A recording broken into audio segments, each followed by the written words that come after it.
Welcome to the TryPod bonus pod. Just dropping you guys on this, dropping this on you unannounced pretty much. Just had to come out with a pod today. It is a special day, the Monday ahead of Teamless Tuesday of the most chaotic round of the round every year. So sorry, I don't mean to spring it on you.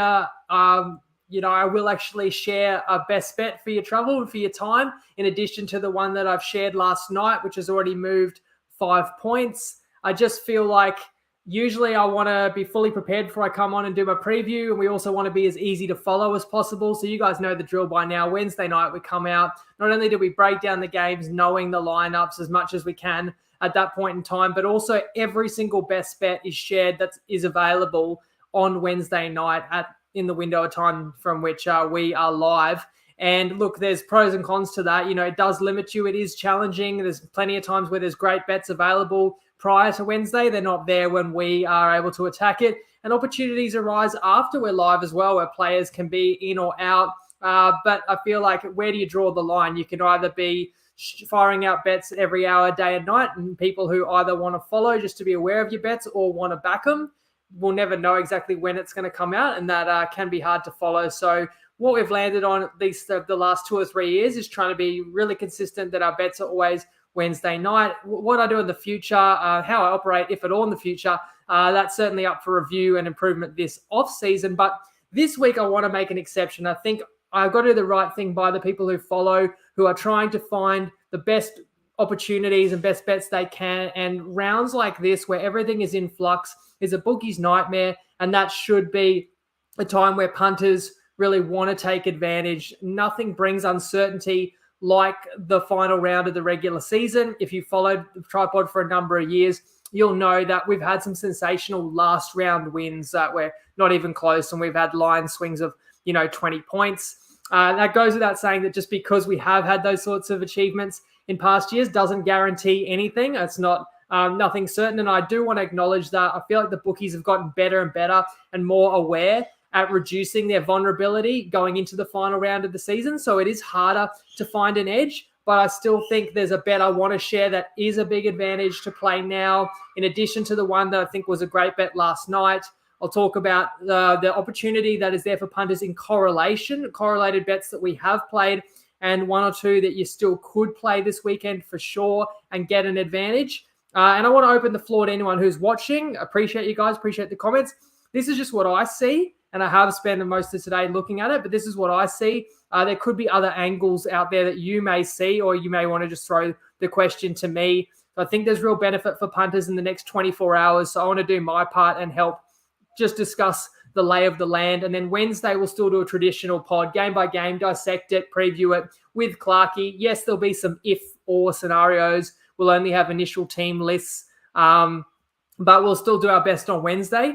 Today, I just want to talk about what I think could change substantially in the next day or two. And I will refer to bets that we've already made. So a couple that we've already made, and I'm going to give you an additional one that I would suggest playing now. Played Brisbane last night, -5.5 at $1.90. And I'm seeing that now, I think, as high as in the 10.5 range. But I'm also going to add St. George Illawarra Dragons as an underdog, +1.5 at $1.90. Just in the last hour, I think I've seen Matty the Undertaker share the exact same tip, or he might have gone Dragons head-to-head. So he's seeing it how I am. Look, there was a real missed opportunity for this game. I'm going to talk about that later. But let's just boil it down to this. The Knights have nothing to gain, whether they finish 5th or 6th. So therefore, there's no point playing anybody who's important to them in this match. We already know Ponga's out, but I don't think there'll be many key Knights taking part at all. There's no reason to risk it.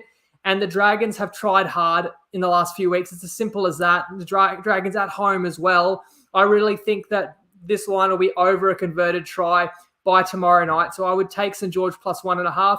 What you'll also see there's the Winny multi that hopefully a few of the pod followers were able to tail. We've hit the first 4 legs there with North Queensland, Melbourne Storm, Brisbane Broncos, and Newcastle Knights yesterday all winning. So we've got 2 remaining legs. And those are really exceptional prices that we are on as well. As you could see, if I bring up the Winnieheimer one more time, we got Brisbane $1.58 to win with those 4 outcomes in round 26. meaning that Melbourne's got nothing to play for on Thursday night. And as you can see now, the Broncos are potentially south of $1.30 on most bookies. And then if Brisbane does take care of business, Penrith would have nothing to play for on Saturday night. So that's why we took North Queensland 220. I believe currently they're into Pick'em. But if Penrith had nothing to play for, that would be the optimal scenario for North Queensland to win. It doesn't mean North Queensland absolutely will win, but it's just about the price and the opportunity there. I want to go just game by game. And in terms of the ones that I think could be impacted by team lists. So I think I'm going to key in on 5 games today. Again, whenever I'm rolling solo, it's always a challenge with graphics and interacting, but I'll do my best. Barney loving the 10-1 Winny multi. Get it right, mate. A 10.85 with 15% on top. So 12-1 there. Absolutely the right time of year for an early pod. Jeremy Piper's in for the early pod. Luke Burrow, mainstream assumption, Knights, Panthers, Warriors will rest en masse and simply fold to a stiff breeze. Well, let's get to that. Let's go game by game, and I'll appreciate your feedback and input as well, guys. So, and Luke says plus 10.5 on Dragons this morning was a gift. So I did not see, I missed that because last night no bookies had that Dragons game up. When I saw it this morning, I think I saw 3.5, maybe even 4.5, and I thought that looked good. And then it's just continued to crunch in. But if some bookie out there opened at 10.5, they're asking for trouble. I'm curious to know who that was that made that mistake. Let's begin Thursday night. Okay, just because people want to know where my head's at with these games. Brisbane are currently a 10.5 point favourite to the Storm, but I did already give it out last night, minus 5.5. The key to this game's really been ever since Parramatta upset the Panthers, Brisbane was most likely going to be playing for the minor premiership on Thursday. However, at that time when Penrith had lost, you still couldn't lock Brisbane in for a win in this game because Melbourne might have still needed this game to finish top 4. However, since that point in time last week, of course, Melbourne have won and gotten an extra 2 points of separation above Cronulla, which does mean Melbourne are assured a top 4 finish, but of course no higher than 3rd. And I'm going to say as well, there's a much for muchness coming 3rd or 4th. I don't see a big advantage either way. And Melbourne also don't know, even if they could theoretically get to 3rd, who that opponent would be. If you beat Brisbane, does that mean, and you might get to 3rd if the Warriors lose, but then that means Brisbane might drop to 2nd, so you might end up against Brisbane anyway, whereas if you lose, you're definitely playing Brisbane next week. And, of course, the Cowboys-Panthers game's currently a 50-50, so I just can't see any kind of tangible reason why Melbourne would try and win this game, especially the fact that it's likely to be a rematch the following week. That's why I wanted to play against Melbourne. It's really clear to me that Melbourne could rest just about all their key players. You already got Jerome Hughes out. You already got Harry Grant under an injury cloud. Like, why would you risk Munster? Yeah, sure, you might give game time to Pappy, but there could be other key players that get a rest as well. So that's obviously why I liked Brisbane last night. The only real concern, the only real hesitation with Brisbane is that they've got their own injury issues. Carrigan's not going to play. I haven't heard about Reynolds. They said he may play. I'd call it 50-50. Stagg suspended. Walsh probably trending towards playing. But I don't think it matters too much just because Brisbane's got that clear motivation to win this and wrap up the minor premiership, which would mean especially a lot to them because it's been so many years without a lot of success for the club. And that would be a massive achievement given where they were, 2 or 3 years ago, especially for Kevy and the boys. So even if 1 or 2 players aren't right to go, you still feel like Brisbane at 80% is going to take care of business. But now the line is getting excessive too, getting in the 10. So let me put it this way. I said last night in the group I'd still play it when it moved to 6.5. 10.5 is getting rich, but I could only play Brisbane. So if you're betting this game before team lists, I think you're betting Brisbane. And I'm going to give you another way that you can play Brisbane later. I don't think you're playing Storm. If you think it's a good line on Storm, I really feel like it's in all likelihood going to only get higher. So I would wait until tomorrow night when team lists come out. But interested in your guys' thoughts as well, if there's anything else you'd add for that game. So I'm going to skip Manly West Tigers, right? They're going to do the best they can. Neither's got anything to play for. I'm also going to skip Rabbitohs Roosters. We know they're both going to name their strongest teams. wait for my thoughts on Wednesday night when I do a full deep dive of that one. So the next one I want to jump into is Saturday on Saturday Arvo at Suncorp, Dolphins Warriors, where this clearly can be impacted significantly by what Andrew Webster decides to do with his team list tomorrow. So this is a bit of a missed opportunity because plus 4.5 with the Dolphins was available over the weekend, and everyone pretty much knew that New Zealand was essentially locked into third. Again, Storm could catch New Zealand.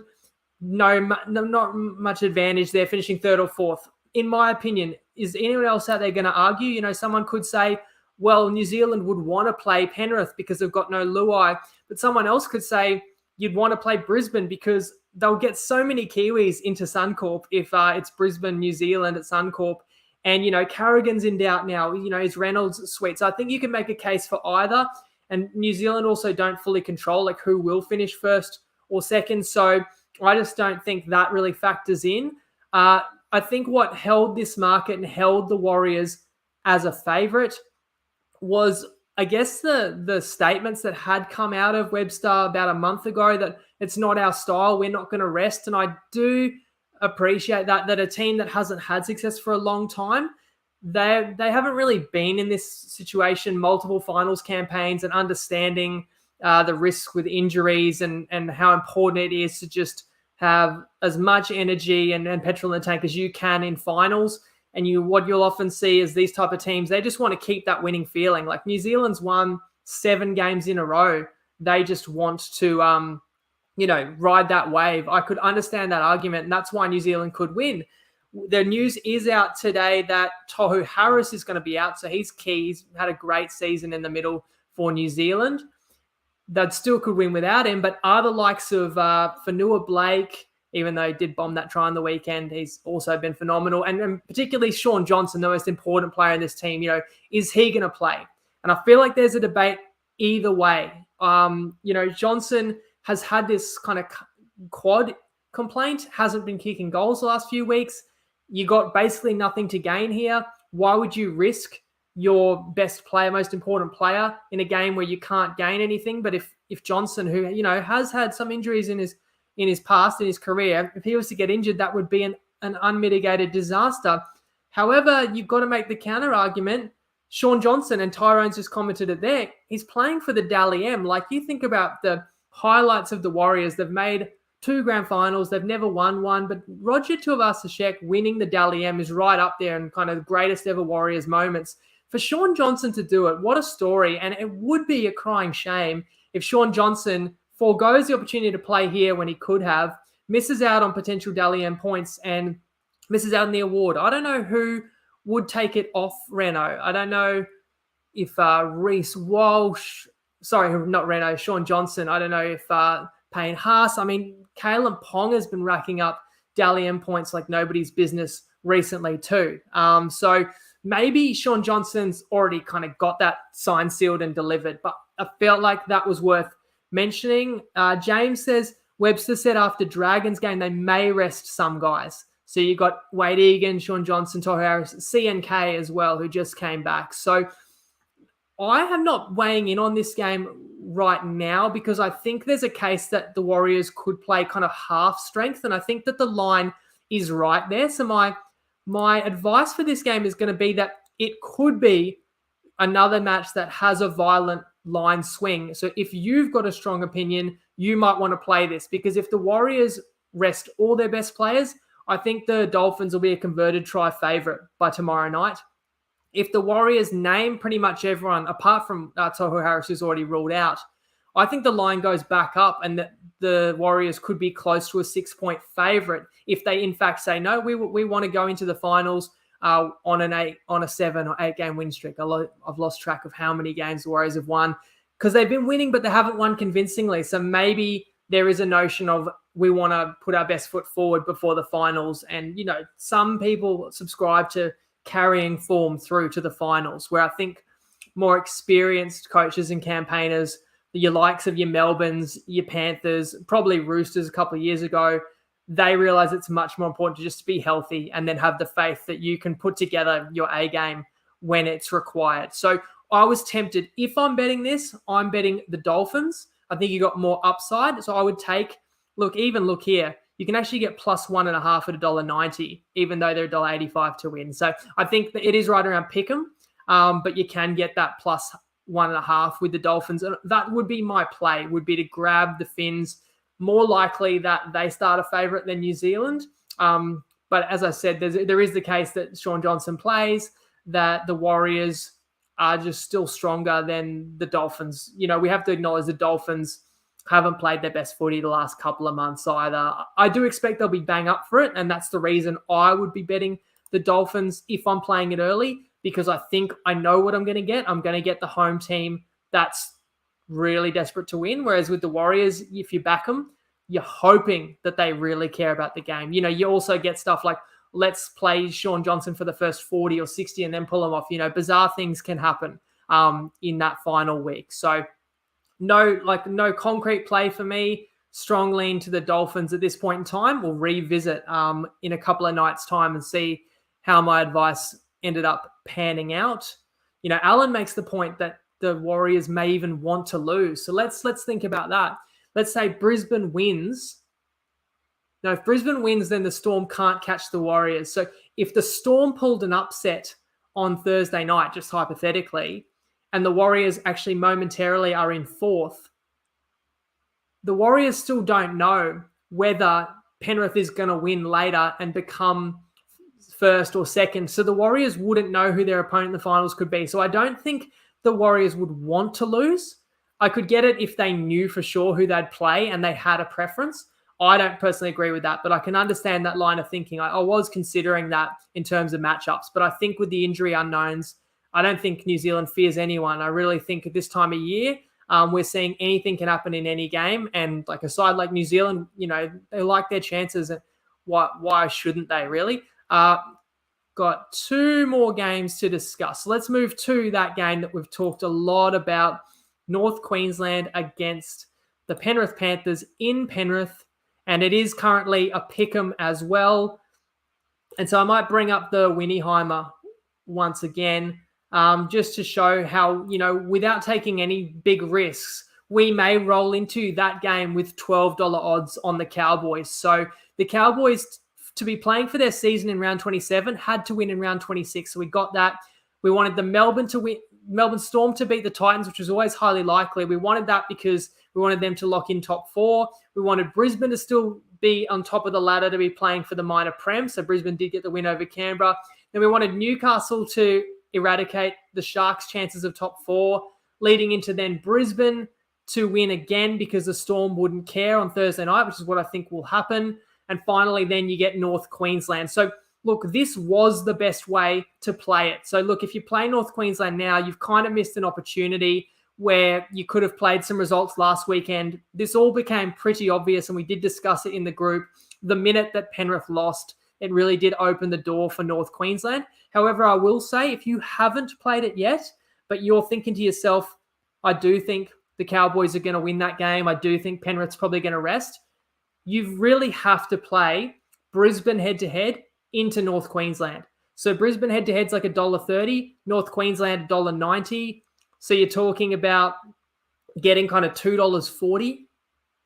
That sounds, math says something in that vicinity, about a Broncos-Cowboys double. Because if Brisbane loses, then I think it definitely increases not only motivation for Penrith, but reduces the chance that they might sit a key player or two on game day. So if you like North Queensland, you've probably got to like Brisbane. So I'm not going to attack the Cowboys from a best bet perspective, because I think on its own, it's an understandable line, and I'll get to that in a minute. But I think if you still want to play it, it's a clear correlated multi. Brisbane head-to-head into North Queensland head-to-head. And we've essentially already achieved that, which is why I brought up the Winnieheimer before. I'm not going to kind of double dip because we already have good exposure. We're going to be on that game at 12-1. I'm pretty confident Brisbane's going to win, and then we'll see what happens in this game. I can't tell you I'm highly confident in North Queensland. Let's face the facts. No Val Holmes, no Jeremiah Nanai. And Penrith could play a second string side and they could still win. They're that good. They're that deep. They're at home. It does sound like Nathan Cleary will play. The thing about Cleary is he already got a long layoff because of the hamstring injury, so he doesn't need the rest. You also want to work on the combination with Cogger. Of course, Cogger wants to, integrate in there with the other players and get some playing time, playing at 5'8" ahead of the finals. Isaac Tungo, if he's good to go, of course you'd want to get a game into him. It's just the likes of Yo, Martin, Edwards, perhaps Brian To'o, Crichton. They'd be the unknowns. That's why if I'm betting this today before team lists, I would be only touching North Queensland. I'd be getting the last of the kind of +1.5 that's available on North Queensland. Like you look there, North Queensland +1.5, $1.80 on better, but I think as good as $1.90. And look, you've missed the best available line. It's funny, this line actually got up as high as 5.5 Saturday night. Some reporters said that Penrith just wants to win. They don't want to lose back-to-back games. They're going to name their strongest team, for the combos. But then a report today has suggested actually Penrith is definitely considering giving Stars a rest if they have nothing to play for on Saturday night. So that's why it's a big if. It all goes back to Brisbane sealing the minor premiership, which is why I think you don't play this game on its own. You play it in tandem. If you like Storm for an upset, go the other way and go Melbourne head-to-head into Penrith. That's a viable option for sure, because the second that Melbourne was to spring an upset, you probably believe that Penrith should start favourite in this game. So again, the argument for Penrith, even if they can't climb the ladder, you could say they don't want to lose 2 in a row, but I just feel like there's enough confidence in this joint. Haven't they just won 2 comps in a row? Like, it's not like they're not going to have confidence in the final if they've lost a couple. They're going to believe in what they can do. It's more so working Cogger in, I would say. So if you're not on the Winnie-Heimer already, maybe make your own combo there. But I would only play North Queensland at this point in time. Let's move to, I do still have 2 more games to discuss, but one I've already shared a best bet on, which I want to play today because I know it's not going to be available. And look, since I shared it at the top of the show, now St. George are into -1.5. Because I had that page loaded up just now, and it was $1.95 to win and +1.5, and now it's -1.5. I gave out that best bet on Sportsbet. I'll just, the beauty of being live, I'm interested if we've actually moved that. It is a Monday afternoon, so you guys are fiends if you're getting at it. And sure enough, the Dragons are now -1.5 on Sportsbet as well, $1.84 to win too. Look, I'd still play it if you are catching this now. I appreciate people didn't see this coming, and I'm not trying to make it difficult to follow my plays. And everyone knows my plays have not gone that well this year in any case. But if you want to get at them, for me, St. George is still going to win this game. I'll touch on it again in a moment, but I do want to say, of all the games this weekend, Luke, I missed your comment of which bookie opened the Dragons at 10.5 this morning, because that would have been a true gift. But the Dragons were $5 head to head and 10.5 in the look ahead lines. And so I dropped the ball because I should have seen it and tipped it out. Play up apparently. So there you go. Look, I did bet with them once upon a time. I don't have too many kind things to say about that operation. So look, if you can actually get a bet on there, best of luck to you. I hope you did, because then you can fleece them. But look, the obvious correlated multi that I dropped the ball on last weekend was to play Knights to win in round 26 and then into Dragons in round 27, because we should have known as soon as the Knights won on Sunday, they could not go any lower than 6th and no higher than 5th. And essentially 5th and 6th is the same. You're at home in the first week of the finals for an elimination final. You don't know who you're playing in 7th or 8th. So there's no opponent, preference built in there. So basically Knights locked in nothing to play for by winning yesterday. So the obvious bet was Knights to win yesterday into Dragons at $5 head to head, or take the Dragons with a double-digit start, because it's not going to be a tough game. So I'm sorry, I missed that. But once it was known, now you do still want to play the Dragons. And look, that line has crunched in. But to me, as I said before, it could still move another 8 points if the Knights name nobody tomorrow. So do feel like that's a really strong bet. You can understand why I want to share that out to you guys now. If I wait a little longer and I'm easier to follow by only sharing plays on Wednesday, that's just not a play that's going to be available there on Wednesday. So we can see the power of the pot. It's already moved through Pick'em. in the time I've been live, but it's going to move further. I mean, look at that. Did you see that in front of your very eyes? It's just gone into $1.66 when I said I'd still play $1.84. So there you go. Look elsewhere. Look on some other bookies as well, because it's crunching. Although you still play the -1.5 if better's going to hang that line, because $1.66 is more like a -3.5 line, and you've got $1.95 there. Yeah, the Dragons at home, they've actually been fighting. Like, they're not much to look at on paper. They're a bit of a frustrating team. They shoot themselves in the foot, but it's all about betting against the Knights with nothing to play for and wanting to rest everyone up, because they're in the bottom 4 of the top 8. They know they got to go the long way around the mountain, and they've actually got belief. And I know the Knights are on a winning streak too, so you could make the same argument for about the Knights that you may about the Warriors of keeping the winning streak going. But really, it would be a pretty hollow win, and it would be a disastrous win if they lost anyone to injury or suspension. And after the carnage that we saw in round 26, that's got to be weighing on a lot of these coaches' minds. Like, O'Brien has certainly saved his job in what he's been able to do. Oh, well, now it's bounced back up. So maybe that was an overreaction. Somebody must have just smashed the Dragons, and the trading teams thought, what the hell's happened here? And then they've realized that actually everyone else is probably still at $1.80 for the Dragons. But I wouldn't be surprised if St. George Illawarra's price is a lot lower tomorrow night. And getting back to the Knights, like, yes, winning all these games, getting into the finals, O'Brien saves his job, but they've made the finals before under O'Brien. What they really need to do now is harness this opportunity they've got and the ability that squad's had that I've talked about all year, and win some finals games. And the best chance to win some finals games is probably give yourself a bye this round and then throw the kitchen sink. You're going to be a home favourite in the first week of the finals, and then see what happens in that second week when you play a bruised top 4 side, see what kind of noise you can make. So that's why I had to add the Dragons there. Let me know if you disagree or if there's any other factors that I didn't touch on. One last game to discuss, and I'll be pretty quick, but probably worth just touching on. Sharks Raiders, it's currently at -6.5. Cronulla are favourites at home.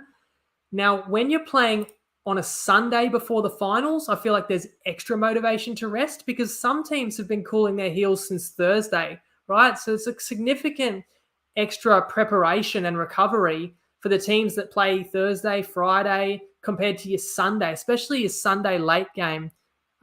This is a 4 p.m. final game of the round. So I feel like that's going to factor into the coach's decisions. In terms of what's at stake for Cronulla, if they win, they will get a home final in week 1 of the finals. If they lose, they will be on the road, but they can't slip out of the finals. The Raiders are still playing for a home final as well. So the Knights will be one of the teams in 5th or 6th. Raiders could join them there.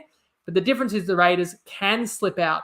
However, again, this is where I think it's a clear correlated opportunity, and it's all about the Cowboys-Panthers game on the Saturday night. So for me, if you think the Cowboys are going to win, maybe here's the multi. Broncos, and then that means that Penrith's got the least to play for possible. Broncos into Cowboys and then into Raiders. So basically the Raiders know that they have to win to keep their season alive and to make the finals if the Cows have won. So then you play the Raiders because you know you're getting max effort. However, if you think the Panthers might beat the Cows, the Raiders could actually come into this with nothing to gain. Well, sorry, they could still play for a home final, but they wouldn't miss the finals if they lost. So I feel like the Raiders will come in with a double chance, and you wouldn't feel as confident being on Canberra. So maybe you go Panthers into Sharks.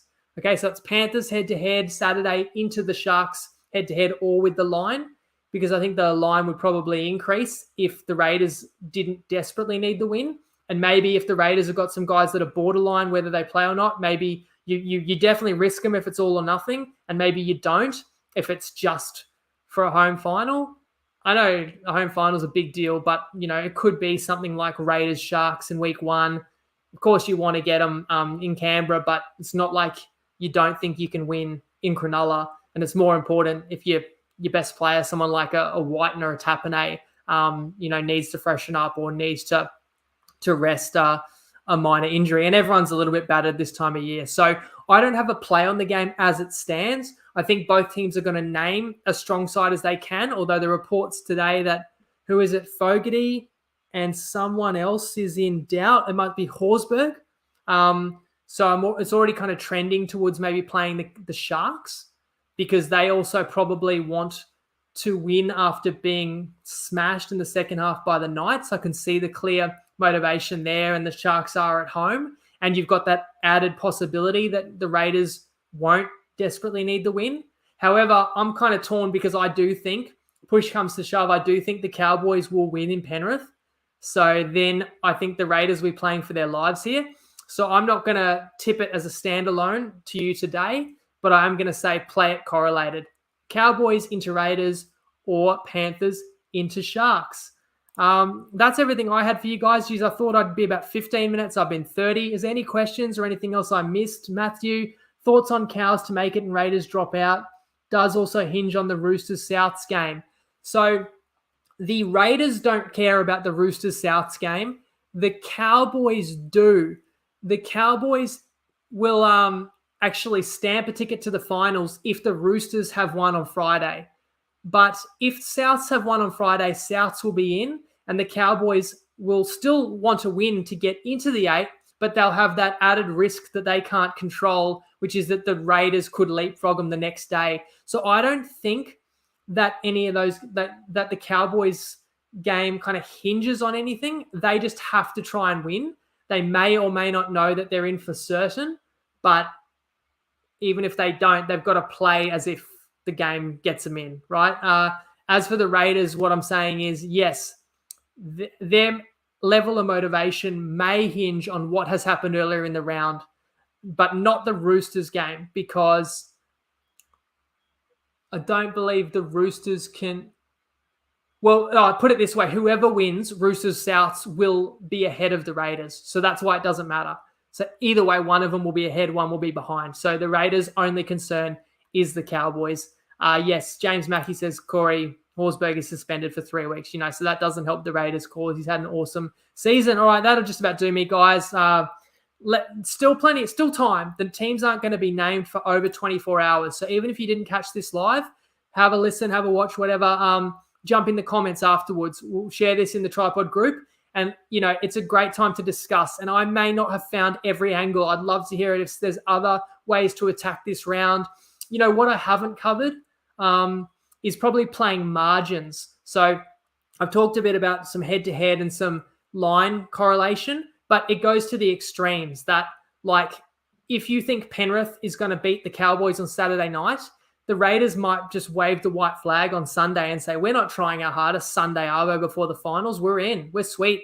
And I know that you can't change your lineup too much, but you can, I think, make at least 2 game day changes. But Ricky could pull 2 of his best players on game day, and he could play heavier minutes to his bench guys, and the Sharks could win this by 20. So probably playing alt lines and kind of extreme outcomes multied with other games that would give you a stronger edge is probably the key. And sorry, Alan does say that Horsburgh is fighting that charge. So that's what I meant by uncertainty. He may be out. So obviously, that's something else to monitor, but that's typical for any week. That's part and parcel of the NRL, is a little bit of unknowns about players here or there. But the bigger stuff is the big decisions that the players make, the coaches make globally about the squads that they trot out, and the mentality and the psychology. You think about Queensland was superior to New South Wales this year, but psychologically in Game 3, they knew they had the series wrapped up. New South Wales just wanted it a bit more. So sometimes, even if the coach, says all the right things and picks their strongest teams, if you don't desperately need to win, sometimes you just don't play like you need to win. And rugby league, we love this sport, and it's a game of skill, but it is also a game of will. So I hope that I've helped people with their considerations going into what bets they might make this round. And I do think, above all other rounds, there's benefits in waiting for having more information, having as much information available when you make your bet. But if there's ever a round to kind of just back your judgment and get in early, it is round 27 where the lines can move so drastically. So thanks for being with me here on a Monday. I'm amazed how many people tuned in live with no notice at this hour of the day. But I appreciate you all. And I'll be back again for the deep dive of each game with my mate Clarkey, who's successfully back from Melbourne. So cheers, guys. Have a great week, and Lego.